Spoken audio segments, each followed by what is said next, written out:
మత్తయి సువార్త 7వ అధ్యాయము మత్తయి సువార్త 7వ అధ్యాయము 7వ వచనం తీసిన వారు చదవండి. మత్తయి సువార్త 7వ అధ్యాయము 7వ వచనం. అడుగుడి మీకు ఇయ్యబడును, వెదకుడి మీకు దొరుకును. ఈ ఫ్యాన్ ఆఫ్ మంది అది కాదు. అడుగు ప్రతివాడును పొందను, వెదకువానికి దొరుకును, తట్టువానికి తీయబడును. చాలు, ప్రార్థన చేసుకుందాం. మహోన్నతుడైన దేవా, సర్వాధికారైన దేవా, నీకు వందనాలు తండ్రి. ఈ మధ్యాహ్న కాల సమయంలోనైనా మీ పాసందులో చేరి మీకు బలలో పాల్పొంపులు పొందబోయే ముందునైనా మమ్మల్ని పరీక్షించుకొని యోగ్యులుగా బలలో పాల్పొంపులు పొందలాగినా తగిన సహాయం దయచేయండి తండ్రి. చదవబడిన వాక్య భాగాన్ని మీరు దీవించి ఆశీర్వదించండి. మీకు ఆత్మను మాకు తోడుగా ఉంచి నడిపించమని యేసుక్రీస్తు వారి నామంలో ప్రార్థించి అడిగి వేడుకుంటున్నాం తండ్రి, ఆమేన్. ఇక్కడ మనం చదువుకున్న వాక్య భాగంలో అడుగుడి మీకు ఇవ్వబడును, వెదకుడి మీకు దొరుకును, తట్టుడి మీకు తీయబడును. సరే, వీటిలో అడుగుడి మీకు ఇయ్యబడును అంటామన్నారు. ఏం అడగాలి? అడుగుట అంటే మనం ప్రార్థన చేయటం అనే కదా. ఈ లోకంలో మనం దేవుణ్ణి ఏం అడగాలి? అడుగుడి మీకు ఇయ్యబడును. మనం ఏం అడిగితే దేవుడు మనకి ఏమి ఇస్తాడు? అందరు నా వైపు చూడాలి. అందరు చూడండి నా వైపు. చదివేటప్పుడు మాత్రమే కింద చూడండి బైబిల్ వైపు. మనం దేవుణ్ణి ఏం అడగాలి చెప్పండి? ఏం అడగాలి? ఈ లోకంలో మనం ఏం చేస్తామంటే ఏదైతే చేయకూడదో అదే చేస్తాం, ఏదైతే చెయ్యాలో అదే చేయకుండా ఉంటాం. అంత మనం రివర్స్ అన్నమాట. ఈ లోకంలో మనం అడగాల్సిన వాటిని మనం అడగటం లేదు, అడగకూడని వాటిని మనం ఈ లోకంలో అడుగుతూ ఉన్నాం దేవుణ్ణి.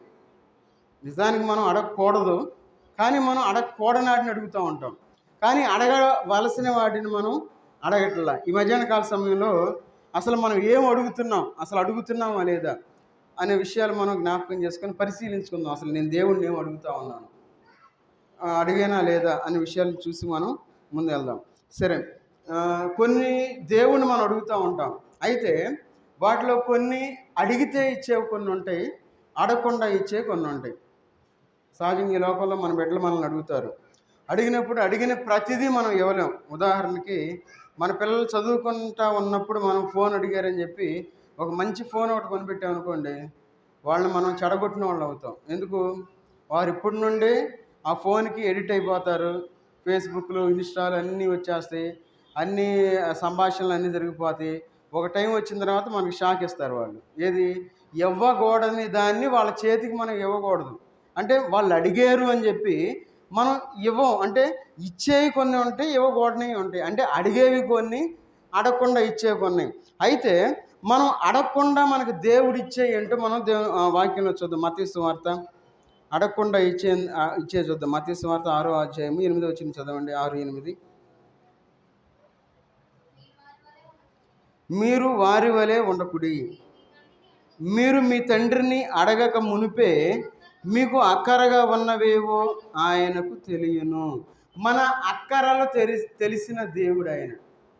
ఈ లోకంలో మనం దేవుణ్ణి ఏం అడుగుతామంటే మన అక్కర్ల గురించి అడుగుతాం. అయ్యా నాకు అది కావాలి, నాకు ఇది కావాలి, నాకు అది చేయి, ఇది చేయి అని చెప్పి మనం దేవుణ్ణి మన అక్కర్ల గురించి అడిగేవాళ్ళుగా ఉన్నాం. అయితే దేవుని యొక్క వాక్య భాగం ఏం సెలవిస్తూ ఉంది? మన అక్కర్లు మీకు అక్కరగా ఉన్నవేవో ఆయనకు తెలియను. ఆయనకి తెలుసు.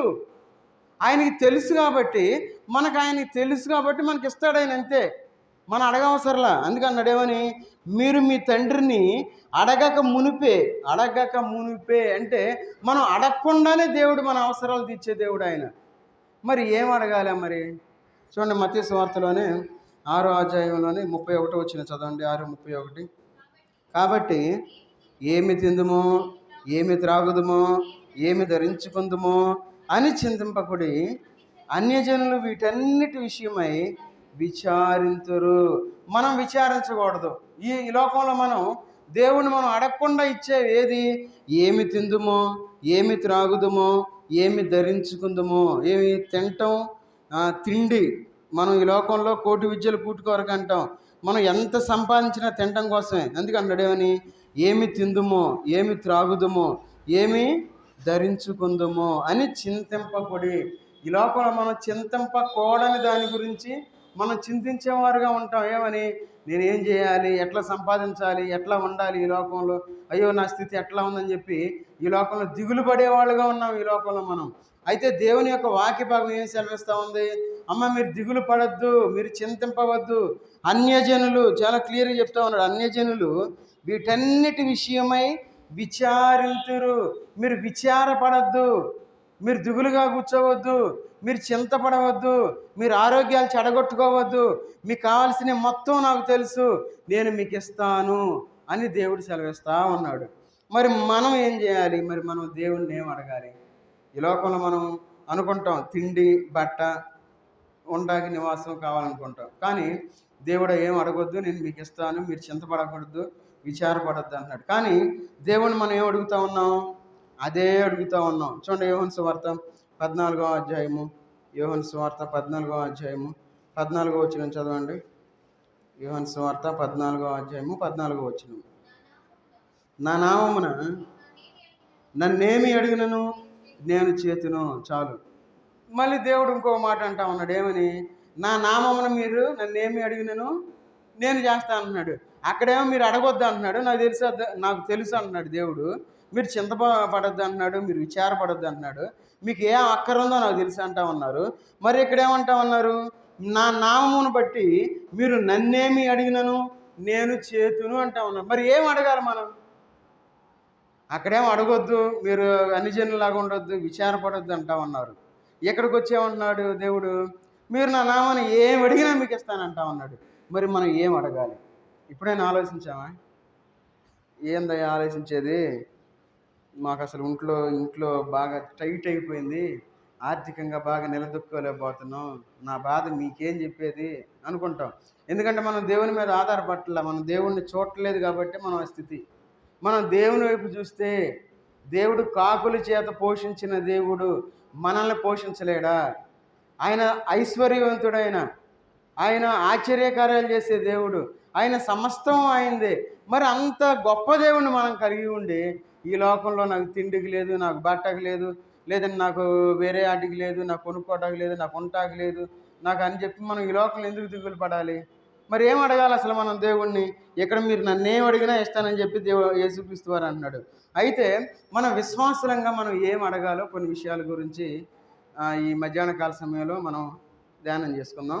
మనం వాటి గురించి దేవుణ్ణి అడుగుతున్నామా లేదా మనం పరీక్షించుకుందాం. ఒకవేళ మనం అడగకపోతే ఇక నుండైనా మారదాం. అందుకే నోట్ చేసుకోండి అనేది. నోట్ చేసుకుంటే మనకు గుర్తుంటుంది.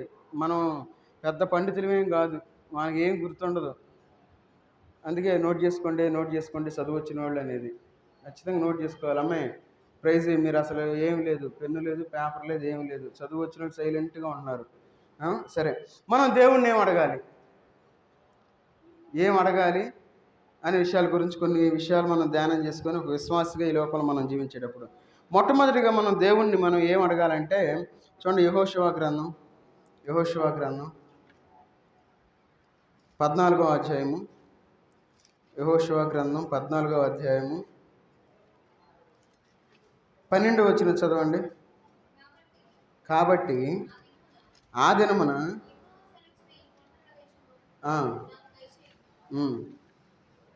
చదువు. అనాకీయులను అక్కడ ఉన్న సంగతి ఆ దినమున నీకు వినబడును. యెహోవా నాకు తోడై ఉండిన ఎడల యెహోవా సెలవిచ్చినట్లు వారి దేశమును స్వాధీనపరచుకుందును. చాలు. చూడండి, ఇక్కడ మనం ఏం అడగాలంటే దేవుని యొక్క సహవాసం కావాలి అని మనం దేవుని అడిగేవారుగా ఉండాలి. చూడండి, మనం ఎప్పుడైనా అడిగామయ్యా నీ సహవాసం నాకు కావాలి అని ఎప్పుడైనా మనం ప్రార్థన చేసామా? తండ్రి నీ సహవాసం నాకు కావాలని అడిగావా? లేదని అయ్యా నా బిడ్డలను చూడు, వాళ్ళ చదువులు చూడు, వాళ్ళ జ్ఞానం చూడు, వాళ్ళకి సీట్లు చూడు, వాళ్ళ చదువు, వాళ్ళకి మంచి కాలేజీ రావాలి, నా భర్తకి మంచి ఉద్యోగం రావాలి, నాకు మంచి ఉద్యోగం రావాలి, తర్వాత మంచి స్థలం కొనుక్కోవాలి, మంచి పొలం కొనుక్కోవాలి, మంచి కారు కొనుక్కోవాలి, వీటన్నిటి గురించి అడుగుతూ ఉన్నాం. దేవుడు దేని గురించి అయితే అడగొద్దు అన్నారో వాటి గురించి మనం వాటిని అడుగుతున్నాం. చూడండి, దేవుడు అడగమన్న వాటి గురించి మనం మాట్లాడట్లా, అందుకే ఇక్కడ చూడండి ఏమంటా ఉన్నాడు, యెహోవా నాకు తోడై ఉండిన ఎడల యెహోవా సెలవిచ్చినట్లు వారి దేశమును స్వాధీనపరచుకుందును. దేశాన్ని స్వాధీనపరచుకోవాలి. ఈ లోకంలో మనం బాగా జీవించాలి, మనం అన్నిట్లో నెంబర్ 1గా ఉండాలి అంటే దేవుని సహవాసాన్ని మనం కలిగి ఉండాలి. మనం దేవుని సహవాసాన్ని మనం కలిగి ఉన్నామా? ప్రశ్నించుకుందాం ఈ మధ్యాహ్న కాల సమయంలో. ఎన్నాళ్ళైంది మనం దేవుని యొక్క సహవాసానికి వచ్చి, దేవుని యొక్క సన్నిధిలోనికి వచ్చి దేవుణ్ణి మర్చిపోతూ ఉన్నాం. అందుకే ఇక్కడ ఈ లోకంలో మనకు అసలు గుర్తుందా ఎన్ని రోజులైందో దేవుని సన్నిధికి వచ్చి? మనం ఎన్ని రోజులైందో బలలో చేతులేసి గుర్తుందా? మనకి ఎన్ని రోజులైందో మనం ఆరాధన చేసి గుర్తుందా? మళ్ళీ ఈ మధ్యకాలంలో రీసెంట్గా పోయిన వారంలో కొన్ని వార్తలు ఏంటంటే ఈ కరోనా కొత్త వేరియంట్ వస్తూ ఉంది, అది కొంచెం డేంజర్గా ఉంది.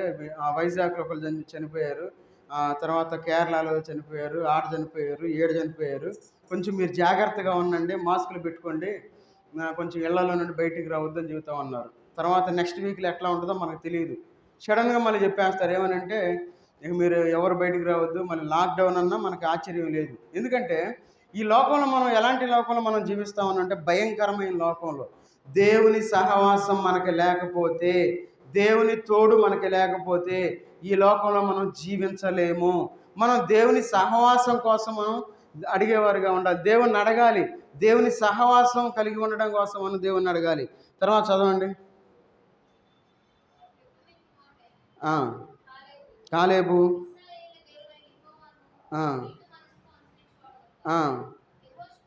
యెహోషువ అతన్ని దీవించి అతనికి హెబ్రోనుకు స్వాస్థ్యముగా ఇచ్చాను. కాబట్టి హెబ్రోను యెఫున్నె అను కెనెజీయుని కుమారుడైన కాలేబుకు నేటి వరకు స్వాస్థ్యముగా ఉన్నది. దేవుడి తోడు కలిగి ఉన్నాడు కాబట్టి నేటి వరకు స్వాస్థ్యముగా ఉన్నది అనే మాట మనం చూడగలుగుతూ ఉన్నాం. చూడండి, మన జీవితంలో దేవుని సహవాసాన్ని మనం కలిగినట్లయితే, దేవుని సహవాసాన్ని మనం కలిగి ఉన్నట్లయితే దేవుడు మనకి స్వాస్థ్యాన్ని ఇచ్చే దేవుడుగా ఉన్నాడు ఆయన. చూడండి, మన దేవుడు ఎంత గొప్ప దేవుడో.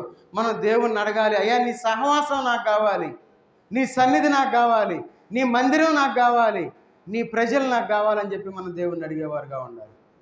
మనం అడగటం లేదు కాబట్టి దేవుని సన్నిధికి మనం సరిగ్గా రాలేకపోతా ఉన్నాం, దేవుని సన్నిధిలో మనం ఉండలేకపోతా ఉన్నాం. చూడండి, ఈరోజు చాలామంది రాలా, మరి ఎందుకు రాలేదు తెలియదు. రాత్రి పెద్ద వర్షం పడింది అందుకే రాలేదంటారా? ఎంత వర్షం పడినా మనం రావాలి, ఆదివారమేగా, ఈరోజే వర్షం లేదుగా, మరి ఎందు నిమిత్తం రాలేదో? మరి దేవుని సహవాసం కోసం మనం దేవుణ్ణి అడిగేవారుగా ఉండాలి దేవుని యొక్క సన్నిధిలో మనం. ఎందుకంటే మనం దేవుని యొక్క సహవాసాన్ని మనం కోల్పోతూ ఉన్నాం. ఎందుకంటే మనం దేవుని సహవాసాన్ని మనం ఎప్పుడైతే మనం కలిగి ఉంటామో దేవుని యొక్క ఆత్మ మనకు తోడుగా ఉంటుంది. అందుకే చూడండి, దేవుని యొక్క వాక్య భాగంలో నుండి మొదటి దెస్సలోనికీయులకు రాసిన పత్రిక 5వ అధ్యాయము 19 వచ్చిన చదవండి. 5:19. ఆత్మను ఆర్పకుడి. చాలు. చూడండి, ఆర్పేస్తున్నాం మనం. ఆత్మను ఏం చేస్తున్నాం తెలుసు? ఆర్పేస్తున్నాం. ఏమని? దేవుని సహవాసం కోల్పోతా ఉన్నాం. దేవుని సహవాసం ఉంటే పరిశుద్ధాత్ముడు మనతో ఉంటాడు. దేవుని సహవాసం లేకపోతే, దేవుని సన్నిధి లేకపోతే ఆత్మ ఆరిపోతుంది. ఎందుకన్నాడు? ఆత్మను ఆర్పకుడి. ఎంతమంది ఆర్పేసుకున్నాం, ఎంతమంది ఆత్మలు ఆరిపోయినాయో ఇక్కడ కూర్చున్నాం. మనలో మనం చూడటానికి బాగానే ఉన్నాం, కానీ ఆత్మలో ఆరిపోయిన వారుగా ఉన్నాం. వెలిగించుకోవాలి, పూర్వపు స్థితికి మనం రావాలి. పూర్వం మనం దేవునిలోనికి వచ్చినప్పుడు ఎంత ఆసక్తి కలిగిన వారుగా ఉన్నామో, మనం దేవుని యొక్క సన్నిధి అంటే ఎంత ఆశ కలిగి ఉన్నామో ఆ స్థితిని మనం గుర్తు తెచ్చుకోవాలి. ఆ స్థితిలోనికి మనం వచ్చేవారుగా ఉండాలి. అంతేగాని మన ఆత్మని ఆర్పివేసేవారుగా ఉండకూడదు. ఎందుకన్నాడు? ఆత్మను ఆర్పకుడి. చూడండి, ఇప్పుడు ఈ మధ్యాహ్న కాల సమయంలో ఎంతమంది ఆత్మలు ఆరిపోయినాయో. అయ్యా మా ఆత్మ భలే ఉంది అంటాక లేదు. దేవుని సన్నిధికి రాకుండా మన ఆత్మ ఎట్లా ఎరిగిద్ది? దేవుని సన్నిధిలో ఉంటే, దేవునిలో ఉంటే, విశ్వాసంతో ఉంటే మనం వెలిగించబడేవారుగా ఉంటాం. మరి దేవుని సన్నిధికి రాకుండా ఏదో నామకార్థంగా మనం దేవుని యొక్క సన్నిధిలో ఉన్నట్లయితే మన ఆత్మ ఆరిపోతుంది. ఆత్మ ఆరిపోయినప్పుడు దాన్ని వెలిగించడం చాలా కష్టము అనే విషయాన్ని మనం గుర్తుపెట్టుకోవాలి. మన ఆత్మను ఆర్పేసేవారుగా ఈ లోకంలో మనం జీవించకూడదు. ఎందుకంటే అనేక మంది ఆత్మలు ఆరిపోతా ఉన్నాయి. ఆత్మ ఆరిపోవటం అంటే చనిపోవటం కాదు, ఆత్మీయంగా మనం దేవుని దిగజారిపోవటం అది.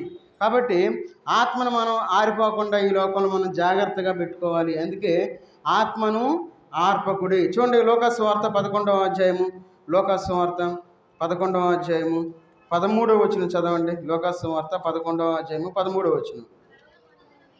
పరలోకమందున్న మీ తండ్రి తన్ను అడుగువారికి పరిశుద్ధాత్మను ఎంతో నిశ్చయముగా అనుగ్రహించుననెను.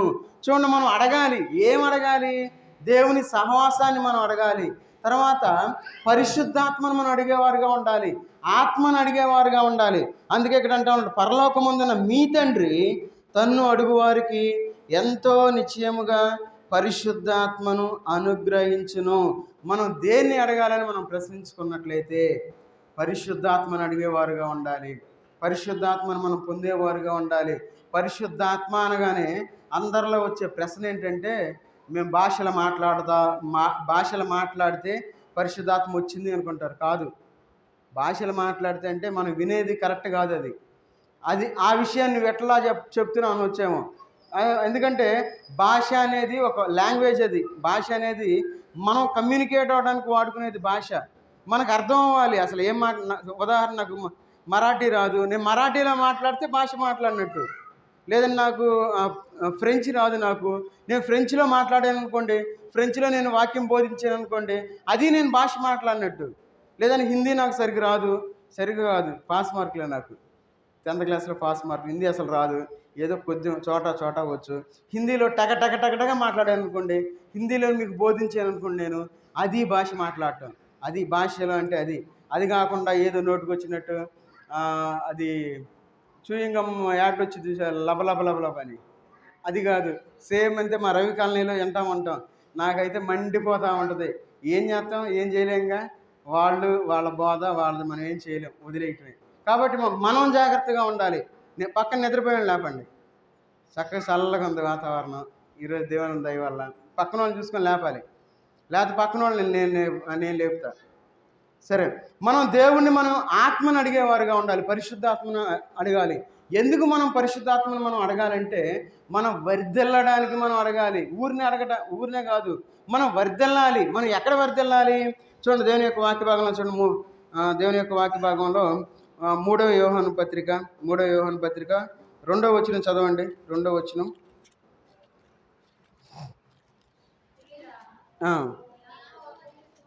నీ ఆత్మ వర్ధిల్లుచున్న ప్రకారము నీవన్ని విషయములలోనూ వర్ధిల్లుచు సౌఖ్యముగా ఉండవలనని ప్రార్థించుచున్నాను. చూడండి, నీ ఆత్మ వర్ధిల్లుచున్న ప్రకారము. ఏం వర్ధిల్లుది ఈ లోకంలో? మన యొక్క ఆత్మ వర్ధిల్లాలి.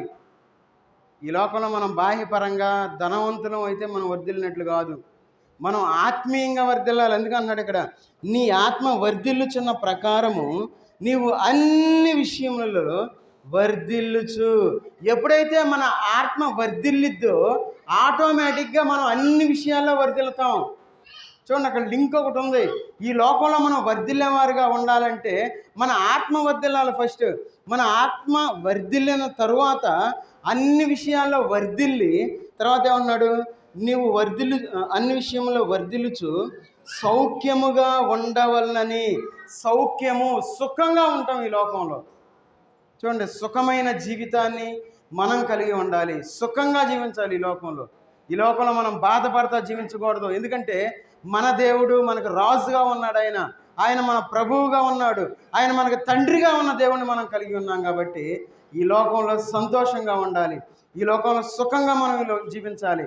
సుఖంగా మనం జీవించాలి అంటే దేవుణ్ణి పరిశుద్ధాత్మ కోసం మనం ప్రార్థించేవారుగా ఉండాలి, ఆత్మలో వర్ధిల్లేవారుగా ఉండాలి. అట్లా వర్ధిల్లడం కోసం మనం ప్రార్థించేవారుగా ఉండాలి, అడిగేవారుగా ఉండాలి. ఆ విధంగా అడుగుతున్నామా లేదా మనం పరిశీలన చేసుకుందాం. ఎన్నాళ్ళు అయింది మనం అసలు ఎప్పుడైనా అడిగామా? ఆ విధంగా అడిగామా? లేదు. ఏదంటే అయ్యా నాకు అది, నాకు ఇది, అయ్యా వాళ్ళు బాగాలేదు, వీళ్ళు బాగాలేదు, వీళ్ళు ఎట్టుండారు, వాళ్ళు ఎట్టుండారు, అయ్యా నాకు అన్నీ మనం లోక సంబంధమైన విషయాలే అడుగుతూ ఉంటాం, కానీ ఆత్మీయమైన విషయాలు మనం అడగటం లేదు. కాబట్టి ఈ లోకంలో మనం వర్ధిల్లటం లేదు. అన్ని విషయాల్లో మనం వర్ధిల్లాలి. ఆ విధంగా వర్ధిల్లుతున్నామా లేదా మనం పరిశీలన చేసుకొని మనం ముందుకు సాగిపోవాలి. ఎందుకంటే ఎలీషా తన యొక్క జీవితంలో 2 ఆత్మ కావాలని చెప్పి దేవుణ్ణి అడిగాడు. ఎలీషా దేవుడిని ఏమడిగాడు? రెండంతల ఆత్మ కావాలన్నాడు. దేవుడు ఏం చేశాడు? దయచేసాడు, అయ్యా తీసుకో, రెండంతల ఆత్మ తీసుకో అన్నాడు. చూడండి, మన దేవుడు ఎంత గొప్ప దేవుడు. ఆయన అడిగితే ఇచ్చేవాడు. ఏం అడగాలో మనకు తెలియట్లా. ఆయన దగ్గర అన్నీ ఉన్నాయి. అడగకూడని వాటిని, ఫ్రీగా ఇచ్చే వాటిని మనం అడుగుతూ ఉన్నాం, అడగాల్సిన వాటిని మనం మర్చిపోతూ ఉన్నాం. కాబట్టి ఈ మధ్యాహ్న కాల సమయంలో మనం దేవుణ్ణి ఆత్మ, మన యొక్క పరిశుద్ధాత్మ నడిపింపు మనకు కావాలని చెప్పి మనం దేవుణ్ణి అడిగేవారుగా ఉండాలి. ఎవరైతే పరిశుద్ధాత్మ నడిపింపు కలిగి ఉంటారో ఈ లోకంలో వాళ్ళు ఎవరు ఎప్పుడు బాధపడేవారుగా ఉంటారు, ఎప్పుడు చింతపడేవారుగా ఉంటారు, వారు అన్ని విషయాల్లో వర్ధిల్లేవారుగా ఉంటారని చెప్పి దేవుని యొక్క వాక్య భాగం సెలవిస్తూ ఉంది. చూడండి, ఇంకా మన యొక్క జీవితంలో మార్కు సువార్త 10వ అధ్యాయము, మార్కు సువార్త 10వ అధ్యాయము 35వ వచనం చదవండి. 10వ అధ్యాయము 35వ వచనం. జబదయి కుమారులైన యాకోబును యోహోనును అతని యొద్దకు వచ్చి, బోధకుడా, మేము అడుగునదెల్లా నీవు మాకు దయచేయగోరుచున్నామని చెప్పగా ఆయన, నేను మీకేమి చేయగోరుచున్నానని వారిని అడిగాను. వారు, నీ మహిమయందు నీ కుడివైపున ఒకడును ఎడమ వైపున ఒకడును కూర్చున్నట్లు మాకు దయచేయమని చెప్పాను. తర్వాత మన జీవితంలో మనం దేవుణ్ణి మనం ఏం అడగాలంటే, ఆయన మహిమ నివాసం కావాలి అని చెప్పి మనం దేవుణ్ణి అడగాలి. ఆయన మహిమలో నివాసం కావాలి మనకి. ఆయన మహిమలో మనం నివాసం కలిగి ఉండాలి. దానికోసం మనం దేవుణ్ణి అందుకన్నాడు ఇక్కడ ఏమనంటే, నీ మహిమయందు నీ కుడివైపున ఒకడును నీ ఎడమ వైపున ఇంకొకడును కూర్చుండినట్లు నాకు దయచేయమని చెప్పిరి. చూడండి, మన జీవితంలో మనం దేవుణ్ణి ఏం అడగాలంటే, అయ్యా నీ మహిమలో మేము ఉండాలి, నీ దగ్గర మేము ఉండాలి, మీ పరలోకంలో మేము ఉండాలి, నీ యొక్క ముఖ కాంతిలో మేము ఉండాలి అని మనం దేవుణ్ణి అడిగేవారుగా ఉండాలి. మరి మనం దేవుణ్ణి ఆ విధంగా అడుగుతున్నామా? అసలు మన సిద్ధపాటు కలిగి ఉన్న వాళ్ళు ఏం చేస్తారంటే, దేవుణ్ణి అడుగుతారు, అయ్యా నీ దగ్గర నేను ఉండాలి, అయ్యా ఎన్నాళ్ళు నా జీవితం, నువ్వు ఎప్పుడు వస్తావని చెప్పి దేవుణ్ణి అడిగేవారుగా ఉంటారు. అలాంటి జీవితాన్ని మనం కలిగి ఈ లోకంలో మనం జీవించేవారుగా ఉండాలి. అందుకే చూడండి, ఆయన యేసుక్రీస్తు వారు అంటా ఉన్నా, చూడండి ఏమని, నేను మీకేమి చేయగోరుచున్నాను వారిని అడిగాను. వారు, నీ మహిమయందు నీ కుడి వైపున ఒకడును నీ ఎడమ వైపున ఒకడును కూర్చున్నట్లు. మహిమలో మనం కూర్చునే విధంగా మనం దేవుణ్ణి అడిగేవారుగా ఉండాలి. ఒకవేళ దేవుని దగ్గర మనం కుడివైపు ఎడమవైపు ఇటు కూర్చుంటాం మనకు తెలియదు. అయితే ఆయన మహిమలో మనం ఉండాలి. ఈ లోకంలో మనం ఏది అడిగినా లోకానికి సంబంధించి మనం దేవుణ్ణి ఏది అడగకూడదు. మనం దేవుడు మనకి ఇస్తాడంతే. ఎందుకంటే ఆయనకు అన్నీ తెలుసు, మన అక్కర్లు తెలుసు, మన అవసరాలు తెలుసు, మన బాధ తెలుసు, మన వేదన తెలుసు. అయితే అడగవలసిన వాటిని మనం అడగవలసిన వాటిని మనం అడగటం లేదు కాబట్టి మనం అంతే ఉంటున్నాం. కాబట్టి మనం దేవుణ్ణి ఆ యొక్క మహిమలో ఆయన మహిమలో మనం ఉండడానికి మనం దేవుణ్ణి అడగాలి. ఆయన యొక్క మహిమ నివాసం కోసం మనం దేవుణ్ణి అడిగేవారుగా ఈ లోకంలో మనం జీవించాలి. అందుకే ఈ లోకంలో మనం ఎట్లా ఉండాలి? మరి ఆయన మహిమ నివాసం మనకు కావాలి అంటే ఈ లోకంలో మనం ఎట్లా జీవించాలి? మరి చూడండి, 1 పేతురు రాసిన పత్రిక 5వ అధ్యాయము, 1 పేతురు రాసిన పత్రిక 5వ అధ్యాయము 4వ వచనం చదవండి.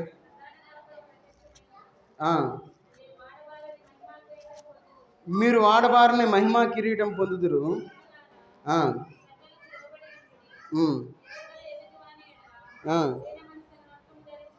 దేన మనసుని వస్త్రం ధరించుకొని అలంకరించుకొనుడి. దేవుడు అహంకారులను ఎదిరించి దీనులకు కృప అనుగ్రహించును. దేవుడు తగిన సమయమందు మిమ్మును హెచ్చించినట్లు తన బలిష్టమైన చేతి కింద దీన మనస్కులై ఉండుడి. చూడండి పిల్లలారా, చాలు. ఇక్కడ మనం చదువుకున్న వాక్య 5వ అధ్యాయం 4వ వచనం, ప్రధాన కాపరి ప్రత్యక్షమైనప్పుడు మీరు వాడబారని మహిమా కిరీటము పొందుదురు. మహిమకరంగా ఈ లోకంలో మనం జీవించాలి. మహిమకరంగా ఈ లోకంలో జీవించాలంటే ఎట్లా జీవించాలనే విషయం 4-5 వచనాలు మనం చెప్తా ఉన్నారు. ఏమని? పెద్దలకు లోబడి ఉండాలి, ఎదుటివారి ఎడల దీన మనసును వస్త్రం ధరించుకోవాలి, వస్త్రం ధరించుకొని మిమ్మల్ని అలంకరించుకోవాలి. తర్వాత ఏమంటున్నాడు? అంతే అడుగుతుంది మనల్ని, సింపుల్గా 2 మాటలు అడుగుతుంది. ఈ 2 పనులు మీరు చేయండి, మీరు మహిమకరంగా ఈ లోకంలో జీవిస్తారని చెప్పి దేవుని యొక్క వాక్య భాగం సెలవిస్తూ ఉంది. మనం లోబడే మనస్తత్వాన్ని మనం కలిగి ఉండాలి. లోబడుట. ఎవరైతే దీన మనస్సు కలిగి ఈ లోకంలో జీవిస్తూ ఉంటారో వారు లోబడేవారుగా ఉంటారు. దేవునికి లోబడేవారుగా ఉండాలి. కాబట్టి ఈ లోకంలో మహిమా కిరీటము పొందుదురు. ఈ లోకంలో మహిమా కిరీటం మనం పొందాలి అంటే మహిమకరంగా మనం జీవించాలి దేవునికి. ఎప్పుడైతే మనం మహిమకరంగా ఈ లోకంలో జీవిస్తామో దేవుడి యొక్క మహిమలో మనకి, దేవుని యొక్క మహిమా నివాసంలో మనకి పాలుభాగస్తులుతాం. కాబట్టి దేవునికి మహిమకరంగా ఈ లోకంలో మనం జీవిస్తున్నామా లేదా మనం పరిశీలన చేసుకోవాలి. మరి మహిమకరంగా జీవించాలంటే దేన మనసు అనే వస్త్రాన్ని మనం ధరించుకోవాలి, అలంకరించుకోవాలి. మరి అట్లా అలంకరించుకున్నాం అనుకోండి, లోకస్తులు ఏమంటారు తెలుసా? నువ్వు అన్నం తింటున్నావా లేదా ఉప్పు కారం తింటున్నావు అంటారు. ఎందుకంటే మనం ఏం మాట్లాడంగా, మనం సైలెంట్గా ఉంటాంగా, ఏంది అసలు ఏం మాట్లాడట్లేదు, నీకు రోషం రావట్లేదు అంటారు. కానీ ఎవరు ఏదనుకున్నా ఈ లోకంలో మనం ఎట్లా ఉండాలి?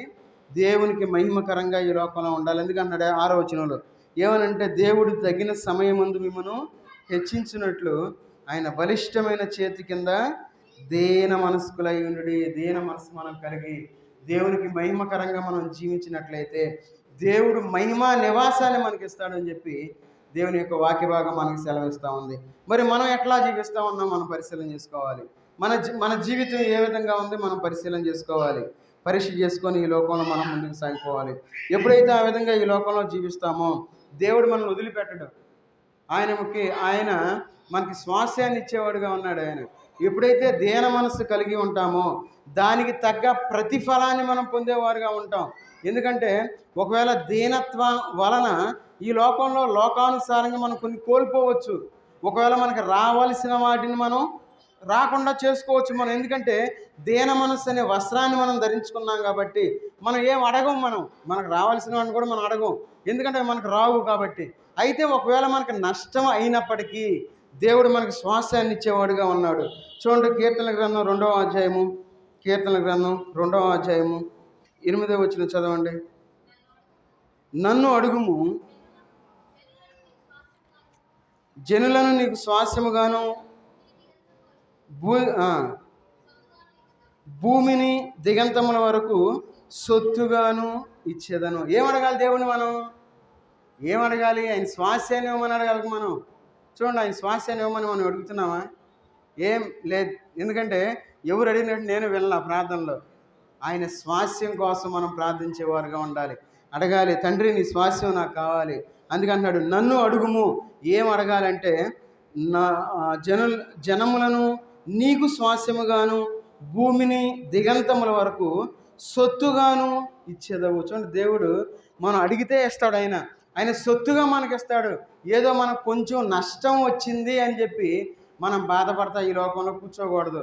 ఏం కాదు, మనకి ఇవ్వపని ఏం కాదు. ఒకవేళ మనకు రావాల్సినవి మనం పొందలేదనుకోండి, వదిలేయటమే, దేవునికి స్తోత్రం అనుకోవటమే. దీనిలంగా మనం తగ్గించుకొని మనం దేవుని వైపు మనం చూస్తే భూదిగంతముల వరకు మనల్ని సొత్తుగా ఇస్తానని చెప్పి దేవుడు సెలవిస్తూ ఉన్నాడు. ఈ మధ్యకాలంలో మనం కోర్టు కేసులన్నీ అయ్యే మనం చూసేవన్నీ అన్నదమ్ముల మధ్య గొడవలు. ఎందుకంటే ఆ సెంటు భూమి కోసం కేసులు పెట్టేసుకుంటా ఉన్నారు, అడుగు స్థలం కోసం కేసులు పెట్టేసుకుంటా ఉన్నారు. చూడండి, దేనికోసం అంటే డబ్బు కోసమే. వాళ్ళు చేసేది ఏం లేదు, వాటి కోసం ప్రయాసపడతా ఉన్నారు. మానవుడు దేనికోసం వెతకాలో దాన్ని వెతకకుండా, దేనికోసం వెతకకూడదు దాన్ని వెతుకుతూ తన యొక్క సమయాన్ని వ్యర్థపరుచుకుంటూ ఉన్నాడు. అందుకే దేవుణ్ణి స్వాస్యం కోసం మనం అడిగేవారుగా ఉండాలి. ఎందుకంటున్నాడు ఏమని? నీకు స్వాస్యముగాను. దేవుడు మనకి స్వాస్యంగా ఇచ్చే దేవుడుగా ఉన్నాడు. కాబట్టి ఈ లోకంలో మనం జీవించేటప్పుడు దేవుడు మనకు ఒక స్వాస్యాన్ని ఇవ్వాలని చెప్పి ఆయన ఆశపడుతూ ఉన్నాడు. కాబట్టి మనం ఈ లోకంలో చాలా జాగ్రత్తగా ఉండాలి.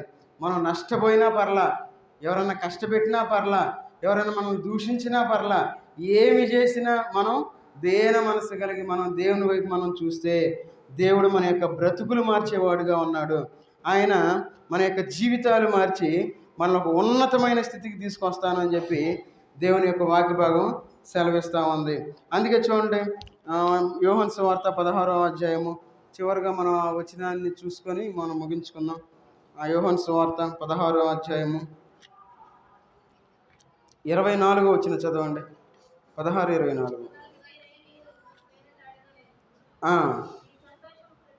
మీ సంతోషము పరిపూర్ణమగునట్లు అడుగుడి మీకు దొరుకును. చూడండి ఏమంటా ఉన్నారు, ఇది వరకు మీరేమియు నా పేరట అడగలేదు. ఏం అడగల మనం దేవుణ్ణి, ఏం అడగల మనం. ఇవన్నీ అడిగేవన్నీ ఏంటంటే ఫ్రీగా వచ్చాయి. ఫ్రీగా వస్తే మనం అడిగితే ఏంది, అడగపోతే ఏంది? ఫ్రీగా వచ్చే నాకు కావాలి, నాకు కావాలి, నాకు కావాలంటే దేవుడు ఫ్రీగా వచ్చే నువ్వు అడిగిన అడగపోయిన ఇచ్చేస్తూ ఉంటాడు. అయితే మనం దేవుణ్ణి అడగాలి. అందుకన్నాడు, ఇది వరకు మీరేమియు నా పేరట అడగలేదు, మీ సంతోషము పరిపూర్ణమగునట్లు అడుగుడి. మన సంతోషం పరిపూర్ణం అయ్యే విధంగా ఉండాలి. మరి మన సంతోషం పరిపూర్ణం ఎట్లా అయ్యిద్ది? దేవునితో మన సహవాసం ఉంటే మన సంతోషం పరిపూర్ణం అయ్యిద్ది. అందుకే దేవుని యొక్క సహవాసాన్ని మనం అడగాలని చెప్పాం. దేవునిలో మన యొక్క ఆత్మీయమైన నడిపింపు మనం కలిగి ఉన్నట్లయితే అప్పుడు మనం దేవునిలో మన యొక్క సంతోషం పరిపూర్ణం అవుతుంది. అందుకని మనం దేవుని యొక్క ఆత్మ యందు మనం నడిపింపబడాలి అని మనం దేవుణ్ణి అడిగేవారుగా ఉండాలి. తర్వాత దేవునితో ఈ మహిమైశ్వర్యం అనే సంతోషం మనం కలిగి ఉండడం కోసం మనం దేవుణ్ణి అడగాలి. దేవుని యొక్క మహిమ ఐశ్వర్యం కోసం మనం దేవుణ్ణి అడిగినట్లయితే మనకు పరిపూర్ణమైన సంతోషం ఉంటుంది. తర్వాత దేవుని యొక్క ఆ స్వాస్యంలో మనం పాలిభాగస్తులు అవ్వాలి అని మనం దేవుణ్ణి అడిగినట్లయితే మన యొక్క సంతోషం పరిపూర్ణం అవుతుంది అని మనం గుర్తించాలి. మరి మనం వీటన్నిటి విషయాల్లో దేవుణ్ణి మనం అడిగేవారుగా ఉండాలి. దేవుణ్ణి అడిగితే దేవుడు ఖచ్చితంగా మనల్ని ఆశీర్వదిస్తాడు, దేవుడు మనల్ని దీవిస్తాడు, దేవుడు మనల్ని పోషిస్తాడు, దేవుడు మనల్ని నడిపిస్తాడు. ఆయన మనల్ని ఒక ఉన్నతమైన స్థితిలో దేవుడు మనల్ని ఉంచుకుంటాడు. ఉంచుకొని మనల్ని చూసి ఆనందించే దేవుడుగా ఉన్నాడు ఆయన మనల్ని చూసి మనం ఒక ఉన్నత స్థితికి వచ్చినప్పుడు మనల్ని చూసి బాధపడేవాళ్ళు ఉంటారు కొంతమంది. ఏందా వీళ్ళు ఎట్లా డెవలప్ అయిపోతున్నారు, ఆశీర్వదించబడుతున్నారని చెప్పి ఈర్ష్యపడే వాళ్ళు ఉంటారు, కుళ్ళుకునే వాళ్ళు ఉంటారు. ఏందా అని చెప్పి మనల్ని గురించి వాళ్ళు దిగులు పెట్టుకునే వాళ్ళు ఉంటారు. అయితే మన దేవుడు మనం వర్ధిల్లినప్పుడు ఆయన మనల్ని చూసి సంతోషించేవాడుగా ఉన్నాడు, ఆయన ఆనందించేవాడుగా ఉన్నాడు. కాబట్టి మన యొక్క జీవితంలో అందుకన్నాడు, మీ సంతోషము పరిపూర్ణమగునట్లు అడుగుడి, మీకు దొరుకును. కాబట్టి మనం అడగాలి. ఏం అడగాలో ఈ మధ్యాహ్న కాల సమయంలో మనం దేవుని యొక్క సన్నిధిలో చూసాం. కాబట్టి మనం ఏం అడుగుతున్నాం, ఏం అడగటం లేదు అనే విషయాల గురించి మనం పరిశీలన చేసుకొని మనం ముందుకు సాగిపోదాం. అందరు తల వంచినట్లయితే మనం ప్రార్థన చేసుకొని మనం ముందుకు అందరు తల వంచి ఒకరినొకరు పరీక్ష చేసుకుందాం, పరిశీలన చేసుకొని ప్రభు యొక్క బలలో మనం పాలుపంపులు పొందాం.